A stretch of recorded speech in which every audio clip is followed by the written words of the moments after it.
You're listening to the CyberWire Network, powered by N2K.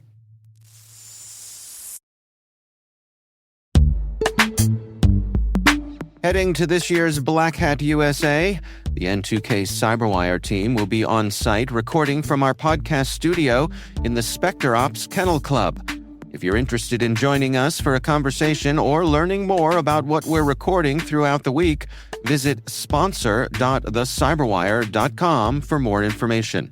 And make sure you stop by the studio and meet the N2K CyberWire team. We'll see you there.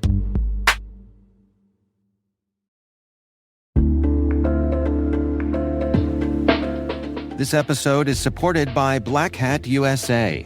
If you follow the research, you know a lot of it breaks on Black Hat stages. Hundreds of peer-reviewed briefings, more than 100 hands-on trainings, and the largest business hall in Black Hat's history. 6 days to learn the skills you'll need tomorrow, August 1st through the 6th. Use code CYBERWIRE for $200 off your briefings pass at blackhat.com. We'll see you in Vegas.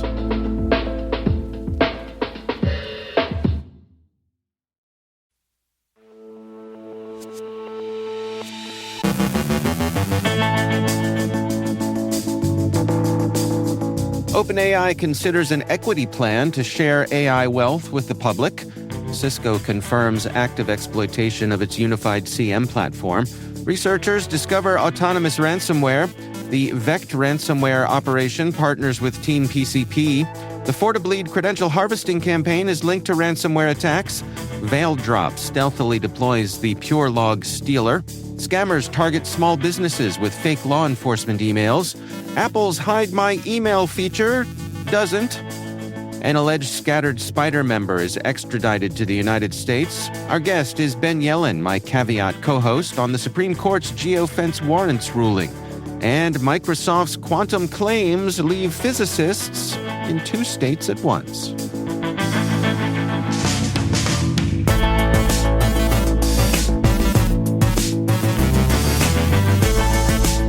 It's Thursday, July 2nd, 2026. I'm Dave Bittner, and this is your CyberWire Intel Briefing.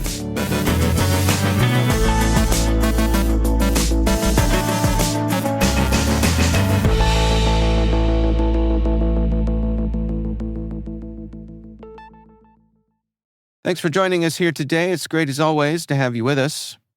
OpenAI is reportedly considering a proposal that would give the Trump administration a 5% stake in the company, according to the Financial Times. The idea is part of early discussions that could see other leading U.S. artificial intelligence companies offer similar stakes to the government. OpenAI CEO Sam Altman has argued that the arrangement would let the public share in the financial gains from AI as the technology reshapes the economy. The talks come as the White House increases oversight of advanced AI models and weighs closer partnerships with the industry. Any agreement would likely require congressional approval. The proposal also comes as OpenAI and rival Anthropic prepare for potential public stock offerings, and as the administration continues to prioritize U.S. leadership in artificial intelligence. Cisco has confirmed that attackers are actively exploiting a recently patched vulnerability in its Unified Communications Manager, or Unified CM platform, that manages Cisco IP telephony systems. The flaw is a server-side request forgery vulnerability that can be exploited remotely without authentication by sending a crafted HTTP request. Cisco initially said it had seen proof-of-concept exploit code but no evidence of attacks. That changed after security researchers documented active exploitation and published technical details.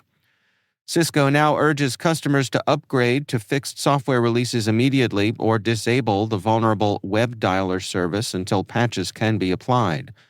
More than 200 internet-facing unified CM systems remain exposed, according to Shadow's server, increasing the risk of compromise. Security researchers at SysDig say they have documented what they believe is the first known ransomware attack carried out autonomously by an AI agent.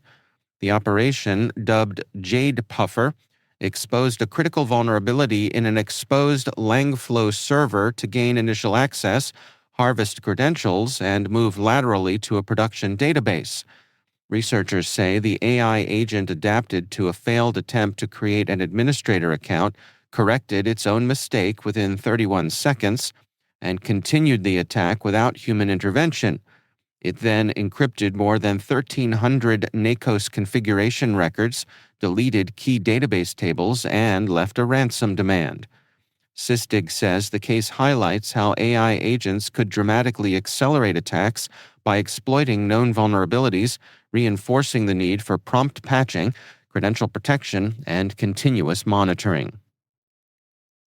Researchers at Sophos's Counter Threat Unit have detailed a partnership between the Vect ransomware as a service operation and Team PCP, a threat group known for large-scale credential theft and software supply chain attacks. Announced in March 2026, the alliance combines Team PCP's ability to compromise trusted software and steal credentials with Vect's ransomware deployment infrastructure. Team PCP has been linked to attacks targeting widely used developer tools, including Trivy, Checkmarx, Light LLM, and the Telnix Python SDK, allowing attackers to harvest credentials and spread malware through legitimate software updates. Researchers say the partnership creates a direct pipeline from supply chain compromise to ransomware deployment, lowering barriers for affiliates. They recommend organizations inventory open-source dependencies, verify software updates before deployment, and avoid assuming ransomware payments will guarantee successful data recovery because of flaws in Vect's encryption. Researchers at SOC Radar say the For2Bleed credential harvesting campaign is now directly linked to ransomware attacks involving the Inc. ransom and Lynx groups. Since at least February, attackers have targeted hundreds of thousands of FortiGate firewalls, stealing an estimated 110 million credentials. Investigators observed attackers gaining administrative access to hundreds of organizations, compromising VPNs and domain controllers before deploying ransomware in at least 12 confirmed cases. SOC Radar says evidence from the attacker's own infrastructure indicates the same operators behind For2Bleed are also involved in ransomware operations, demonstrating how stolen credentials are being rapidly monetized through extortion. Researchers at Securonics have identified VeilDrop, a sophisticated multi-stage malware delivery framework designed to deploy the pure log stealer while leaving minimal forensic evidence. The campaign begins with a JavaScript file disguised as a document, which launches PowerShell to retrieve additional payloads from attacker-controlled blogspot pages, leveraging Google's trusted infrastructure to evade detection. The framework uses multiple layers of obfuscation, in-memory execution, reflective .NET loading, and trusted Microsoft utilities, known as living-off-the-land binaries, to avoid writing malware to disk and bypass security controls. Once deployed, Pure Log Stealer harvests browser credentials, cookies, autofill data, cryptocurrency wallet information, and system details. Researchers say the campaign's combination of fileless execution, cloud-hosted infrastructure, and trusted tools makes it particularly difficult for traditional security products to detect. Researchers at Bitdefender have identified a phishing campaign targeting small businesses with fake law enforcement emails designed to deliver malware. The messages, which impersonate Interpol, claim to contain evidence of suspicious company activity and direct recipients to a password-protected archive hosted on Proton Drive. The supposed evidence is actually a ransomware payload disguised as a video file. Researchers say the malware is relatively simple and does not appear to be linked to a major ransomware-as-a-service operation, instead relying on convincing social engineering to trick victims into infecting themselves. Organizations across Europe, Asia, the Middle East, and the United States have been targeted. The campaign highlights that even unsophisticated ransomware can be highly effective when combined with fear, urgency, and trusted branding. A security researcher says a flaw in Apple's Hide My Email feature can reveal users' real email addresses, undermining a privacy tool designed to keep them anonymous. Tyler Murphy, co-founder of Easy Opt-outs, reported the issue to Apple more than a year ago and says it remains exploitable despite repeated assurances that a fix was in progress. Tests by 404 Media confirmed the vulnerability could expose the email address tied to an Apple account. Murphy warns the flaw could put users at risk because exposed email addresses can often be linked to personal information through public records. Apple has acknowledged the issue and says it plans to address it in a future security update, but has not publicly explained the delay. An alleged member of the Scattered Spiders cybercrime group has been extradited from Finland to the United States to face federal charges related to hacking, fraud, and computer intrusion. Prosecutors allege that 19-year-old Peter Stokes, a dual U.S. and Estonian citizen, was part of a group behind more than 100 network intrusions that generated over $100 million in ransom payments and caused millions more in damages. According to the criminal complaint, Stokes helped target a luxury jewelry retailer in 2025, stealing data and demanding roughly $8 million in cryptocurrency, although no ransom was paid. U.S. officials say the case demonstrates ongoing international cooperation to identify, arrest, and prosecute cybercriminals operating across national borders.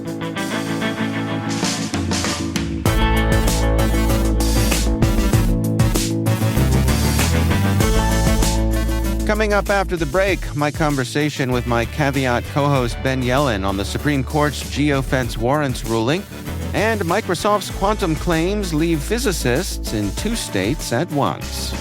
Stay with us.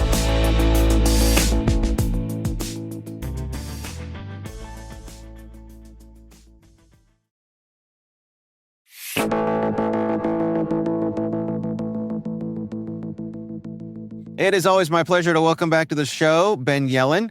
He is from the University of Maryland Center for Cyber Health and Hazard Strategies, but more importantly than that, he is my co-host on the Caveat podcast.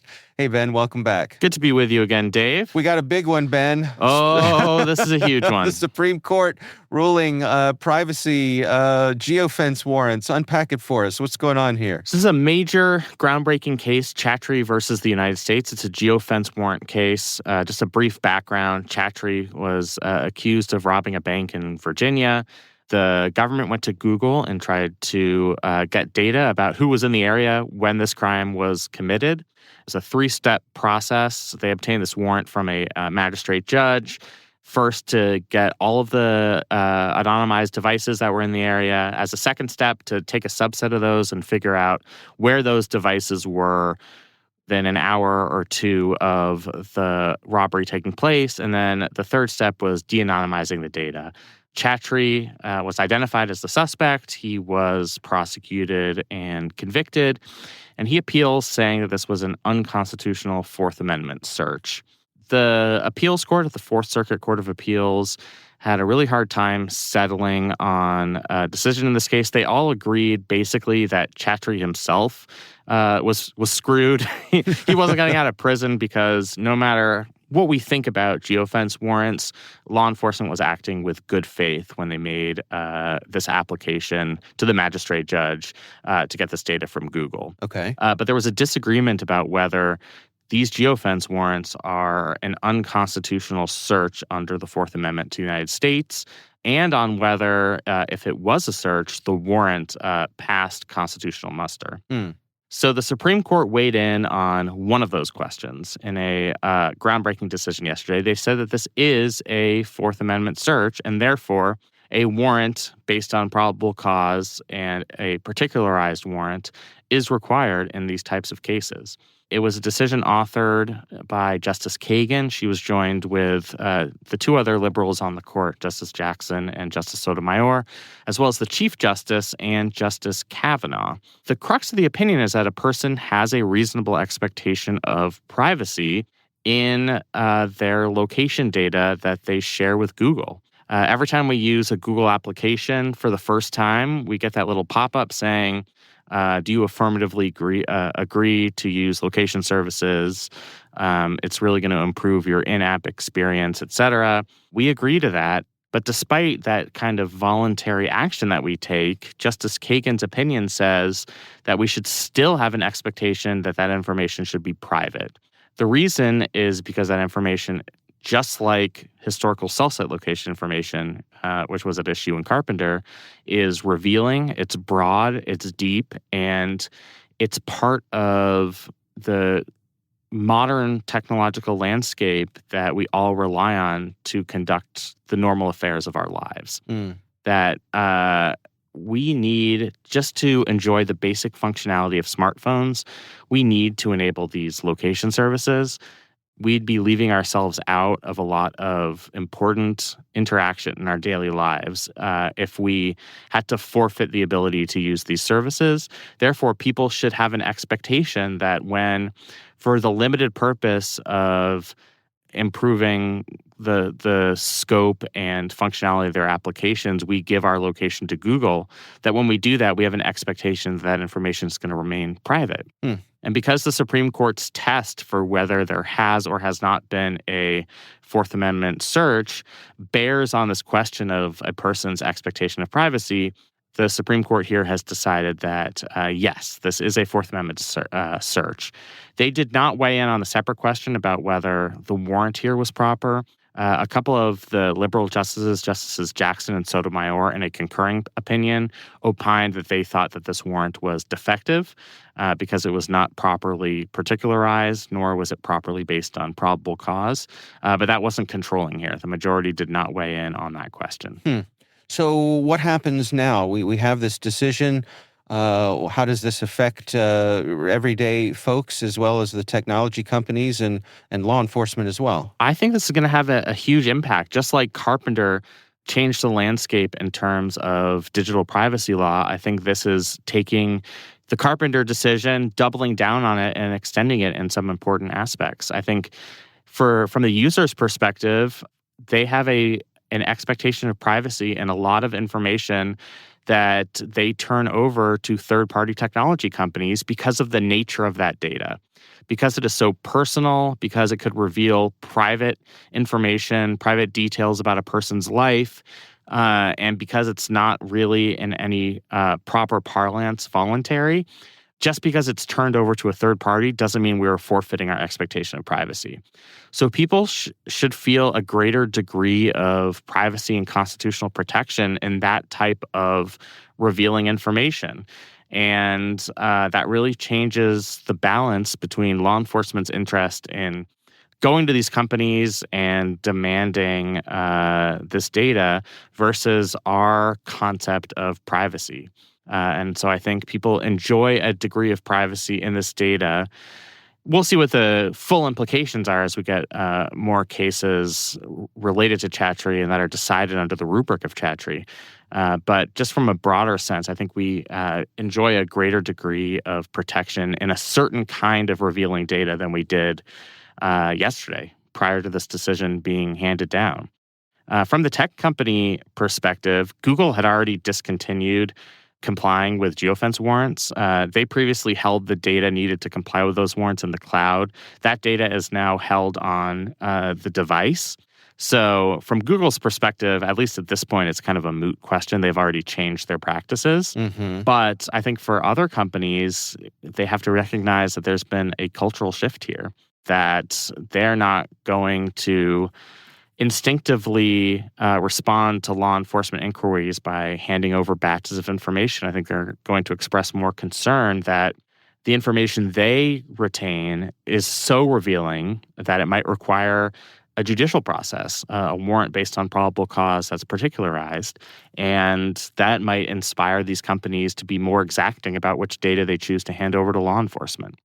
So I think those are the biggest immediate potential impacts. Like I said, a lot of it is going to depend on how lower courts interpret this decision, starting with the Fourth Circuit, who's been tasked with trying to figure out in the Chattree case itself, was this warrant defective? Was it properly particularized to Chattree? Was it vague and overbroad?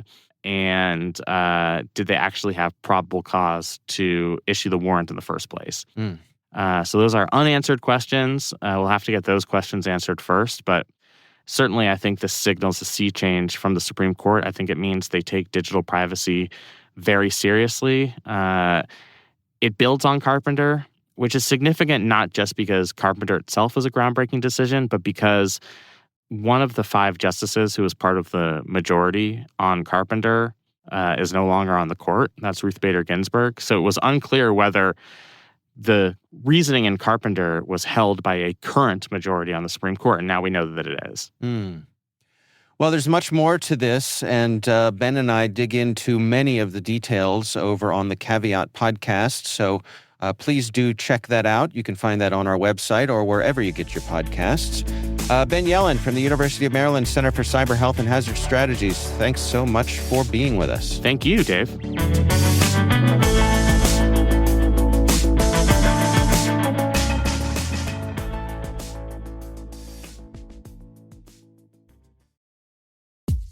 This episode is brought to you by Google Chrome. You think you know a browser, but Gemini and Chrome? That's new. It can help you with practically anything on the web, like restoring a vintage motorcycle from a 50-page restoration blog, or finally break down that long article you've had open for weeks. Gemini and Chrome is here for it. Ready to make anything online make sense? There's no place like Chrome. Check responses, setup required, compatibility and availability varies, 18+.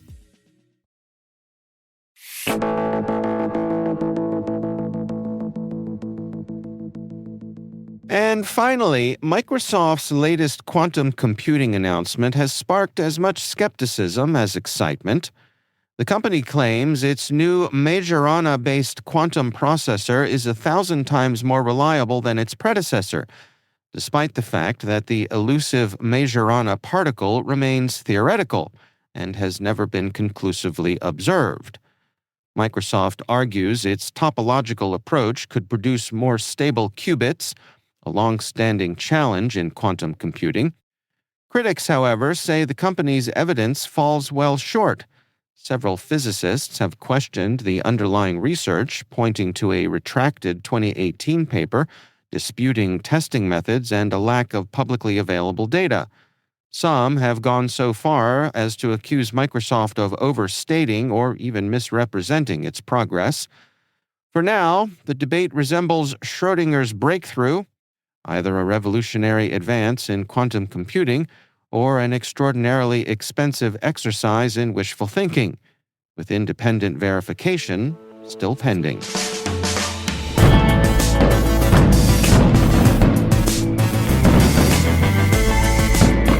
And that's the CyberWire.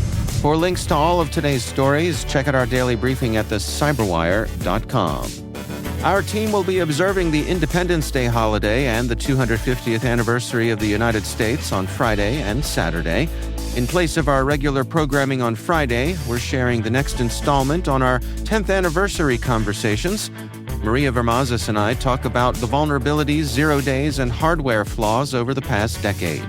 On Saturday, in place of our usual Research Saturday, we're sharing an episode of a newer show on our network, AI Security Brief, by our partners at Trend AI, with hosts Dustin Childs and Johnny Hand. We hope you enjoy the programming and have a happy and safe holiday weekend, and happy birthday, USA. And of course, don't forget to check out the T-Minus Space Cyber podcast. Host Maria Vermazis has this preview. And hi, Maria Vermazis here. On Sunday's T-Minus Space Cyber Briefing, it's my interview with Aurea Space CEO Damien DePippa, where we discuss the evolution of space programs from exquisite one-off missions to an increasingly commercialized and fragmented ecosystem needing interoperability and cyber resilience. That's Sunday on T-Minus. Don't miss it. You can find the T-Minus Space Cyber podcast wherever you get your favorite podcasts. Check it out. We'd love to know what you think of this podcast. Your feedback ensures we deliver the insights that keep you a step ahead in the rapidly changing world of cybersecurity. If you like our show, please share a rating and review in your favorite podcast app. Please also fill out the survey in the show notes or send an email to cyberwire@n2k.com. N2K's lead producer is Liz Stokes. We're mixed by Trey Hester with original music and sound design by Elliot Peltzman. Our contributing host is Maria Vermazis. Our executive producer is Jennifer Iben. Peter Kilpie is our publisher, and I'm Dave Bittner. Thanks for listening. We'll see you back here next week.